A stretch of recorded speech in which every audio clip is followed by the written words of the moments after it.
ஒரு தேசத்தோட தலைவிதிய மாத்துறதுக்கு உண்மையிலே பெரிய போர்கள் தான் வேணுமா? இல்ல பிரம்மாண்டமான பொருளாதார திட்டங்கள் தான் வேணுமா?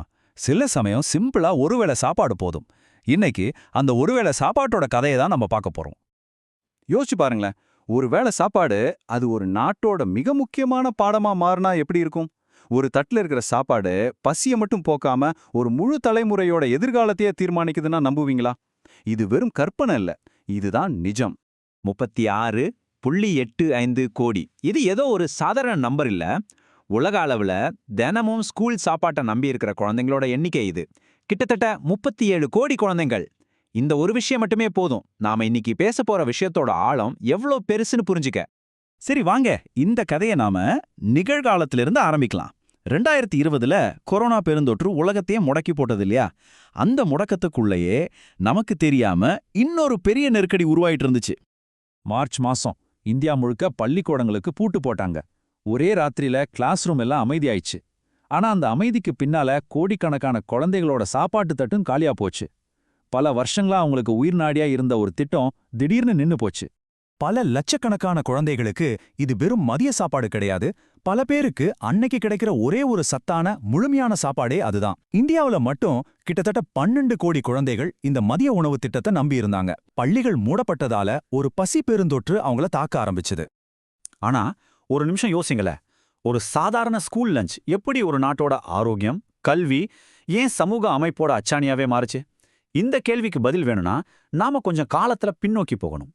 இந்த கதையோட ஹீரோ தமிழ்நாட்டு அரசியலையும் சரி சினிமாவிலையும் சரி ஒரு மாபெரும் புரட்சியை செஞ்சவர்.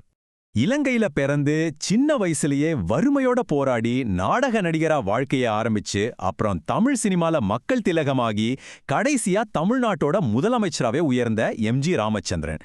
அவரோட பயணம்ங்கிறது ஒரு தனி மனுஷனோட கதை இல்ல, அது ஒரு சரித்திரத்தோட எழுச்சி. அப்போ தமிழ் சினிமால பாத்தீங்கன்னா சிவாஜி கணேசன் நடிப்புக்கு பேர் போனவர். ஜெமினி கணேசன் காதல் மன்னன்னு ஃபேமஸ். ஆனா எம்ஜிஆர் இவங்க கிட்ட இருந்து ரொம்பவே வேற மாதிரி.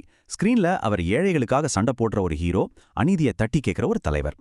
மக்கள் அவரை வெறும் ஒரு நடிகரா பார்க்கல, தங்களோட கஷ்டத்தை தீர்க்க வந்த ஒரு மீட்பரா தான் பார்த்தாங்க. அதனாலதான் ஸ்கிரீன்ல இருந்த அந்த புரட்சி தலைவர் இமேஜ் நிஜ வாழ்க்கையோட அரசியலையும் அப்படியே செட் ஆச்சு.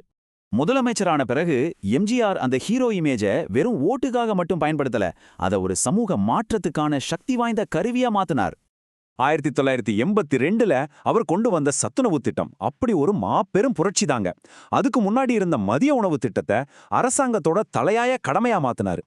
பசியோட ஒரு குழந்தை கூட பள்ளிக்கூடத்தில் இருக்கக்கூடாதுங்கிறது தான் அதோட ஒரே நோக்கம். அது வெறும் சாப்பாடு போடுற திட்டம் இல்ல, அது ஒரு சமூக புரட்சி.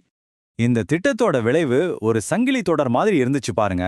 முதல்ல குழந்தைங்களுக்கு சத்தான சாப்பாடு கிடைக்குது. பசி தீர்ந்ததால பள்ளிக்கூடத்துக்கு வர குழந்தைங்களோட எண்ணிக்கை அதிகமாகுது. அவங்க படிப்புல கவனம் செலுத்துறாங்க. இதனால பாதியிலேயே படிப்பு நிறுத்துறது குறையுது.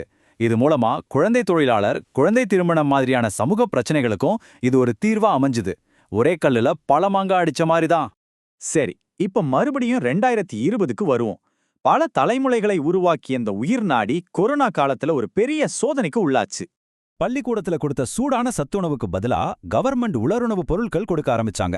ஆனா அதுவும் சரியா நடக்கல. ஆரம்பத்துல தகுதியான குழந்தைகள்ல 40%க்கும் மேலானவங்களுக்கு அது கூட போய் சேரல. மறுபடியும் பசி குழந்தைகள வாட்ட ஆரம்பிச்சது. இந்த நேரத்துல தான் நீதித்துறை உள்ள வந்தது. சென்னை உயர்நீதிமன்றம் அரசாங்கத்தை பார்த்து ரொம்பவே கூர்மையான ஒரு கேள்வியை கேட்டுச்சு. ஊரடங்குல டாஸ்மாக் கடைகள் எல்லாம் இயங்கும்போது குழந்தைங்களுக்கு முட்டை கொடுக்கறது மட்டும் எப்படி பாதிக்கும்? இந்த கேள்வி ஒரு பெரிய அதிர்வலையை ஏற்படுத்துச்சு. கோர்ட் ரொம்ப தெளிவா சில உத்தரவுகளை போட்டுச்சு. உலருணவோட கண்டிப்பா முட்டை கொடுக்கணும், பெண் குழந்தைகளுக்கு சானிட்டரி நாப்கின் கொடுக்கணும், சூடான உணவு கொடுக்கறதுக்கு என்ன வழின்னு பார்க்கணும்னு சொன்னாங்க. ரொம்ப முக்கியமா குழந்தைகள் தான் இந்த நாட்டோட எதிர்காலம், அவங்கள பாதுகாக்கிறது ஒரு நலன்புரிய அரசோட கடமைன்னு ஞாபகப்படுத்தினாங்க. இந்த கொரோனா நெருக்கடி சத்துணவு திட்டத்தோட உண்மையான வலிமையை நமக்கு உணர்த்திய ஒரு தருணம்னு சொல்லலாம். எவ்வளவு பிரச்சனைகள், எவ்வளவு சவால்கள் வந்தாலும் இந்த திட்டத்தோட அடித்தளம் அவ்வளவு வலுவா இருந்துச்சு.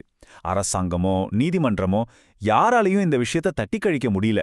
ஏன்னா அது வெறும் ஒரு திட்டம் இல்ல, அது ஒரு தேசத்தையே கட்டமைக்கிற உணவு.